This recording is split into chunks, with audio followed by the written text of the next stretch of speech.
Bouncer से बने ईसाई धर्मगुरु दुनिया पोप फ्रांसिस की क्यों मुरीद हो गई?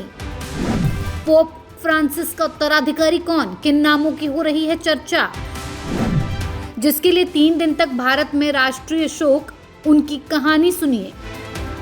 ईसाइयों के सबसे बड़े धर्मगुरु पोप फ्रांसिस के निधन का शोक दुनिया भर में मनाया जा रहा है। वो एक ऐसी शख्सियत रहे जिन्होंने मानवता को हमेशा सबसे ऊपर रखा। ये एक अजीब इत्तेफाक है कि कुछ वक्त से बीमार चल रहे पोप फ्रांसिस ने मौत का वक्त भी ऐसा चुना जब दुनिया उम्मीदों से लबरेज थी।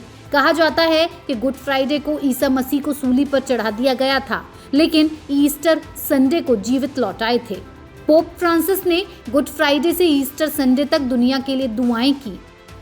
ईस्टर संडे को पोप फ्रांसिस आखिरी बार लोगों के सामने आए और महज एक दिन बाद 21 अप्रैल को प्रेम, मानवता और भाईचारे की उम्मीदें जगाकर आखिरी सांसें ली। हम आज आपको पोप फ्रांसिस की कहानी सुनाएंगे, जिन्होंने अपने संघर्ष, दया और विनम्रता से पूरी दुनिया का दिल जीता। जब समलैंगिकता को लेकर दुनिया भर में बहस चल रही थी, तब पोप फ्रांसिस ने एक बड़े दिल वाला फैसला लिया। उन्होंने कहा कि ऐसे लोगों को चर्च में एंट्री से रोकने वाले वो कौन होते हैं? ईसा मसीह की प्रार्थना में शरीक होने से किसी को रोकने का अधिकार किसी के पास नहीं है। जी हाँ, हम बात कर रहे हैं रोमन कैथोलिक चर्च के 266वें पोप फ्रांसिस की, जिनका 88 साल की उम्र में 21 अप्रैल 2025 को वेटिकन सिटी में निधन हो गया। एक साधारण परिवार में जन्मे जॉर्ज मारिया बेरगोलियो से लेकर विश्व के सबसे प्रभावशाली धार्मिक नेता बनने तक उनका सफर प्रेरणा से भरा रहा। उनका जीवन बेहद सादगी भरा रहा है। कभी बॉक्सर और टीचर रहे पोप फ्रांसिस 21 साल की उम्र में जेसुइट समुदाय से जुड़े और फिर पादरी बनने के बाद नाम बदल लिया। पोप फ्रांसिस के जीवन के कुछ किस्से काफी मशहूर हैं, जो हम आपको बताएंगे इस वीडियो में। कहानी पोप फ्रांसिस की। पोप फ्रांसिस का असली नाम जॉर्ज मारियो बर्गोलियो था। 17 दिसंबर 1936 को अर्जेंटीना की राजधानी ब्यूनस आयर्स में जन्म। पोप फ्रांसिस के माता पिता इटली से अप्रवासी के रूप में अर्जेंटीना आए। पादरी बनने से पहले वो ब्यूनस आयर्स के नाइट क्लब में बाउंसर थे। इसके अलावा उन्होंने एक केमिकल लैब में भी काम किया। साथ ही वो अर्जेंटीना के कॉलेज में साहित्य और साइकोलॉजी के टीचर भी रहे। पोप फ्रांसिस 21 साल की उम्र में जेसुइट समुदाय में शामिल हुए थे। 2001 में पोप जॉन पॉल द्वितीय ने उन्हें कार्डिनल नियुक्त किया। 2015 में उन्हें 266वें पोप की उपाधि दी गई।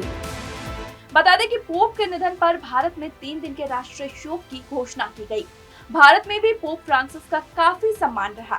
ये सम्मान उनकी बेबाक राय और लोगों की सेवा के लिए मिलता है। पादरी बनने के बाद बोर्गोलियो और बुएनोस आयर्स के सबसे अपराधग्रस्त इलाकों में काम किया, जहां उन्होंने मानव तस्करी और नशाखोरी जैसी समस्याओं को समाज से खत्म करने के लिए काम किया। आखिर क्यों पोप फ्रांसिस का कद बढ़ता गया, ये भी जान लीजिए। पोप फ्रांसिस के बड़े फैसले। समलैंगिक व्यक्तियों के चर्च में एंट्री के नियम बदल डाले। पद संभालने के 4 महीने बाद ही समलैंगिकता के मुद्दे पर बड़ा बयान दिया। समलैंगिक व्यक्ति ईश्वर की खोज कर रहा है तो उसे जज करने की जरूरत क्यों? पोप फ्रांसिस ने 2023 में समलैंगिक जोड़ों को आशीर्वाद देने का फैसला किया। पोप फ्रांसिस ने पारंपरिक सोने की अंगूठी की बजाय चांदी की अंगूठी पहनी। वो पैलेस छोड़कर साधारण घर में रहे और पब्लिक बस और मेट्रो में सफर किया। जेल में महिला कैदियों के पैर धोए और महिला अपराधियों की जिंदगी में सुधार पर काम किया। तमाम विवादों के बावजूद इराक की यात्रा करने वाले पहले पोप बने। पहले ऐसे पोप हैं जिन्होंने फ्रांसिस नाम को अपनाया। ये नाम उन्होंने संत फ्रांसिस ऑफ असीसी के सम्मान में लिया, जो गरीबों की सेवा के लिए जाने गए थे।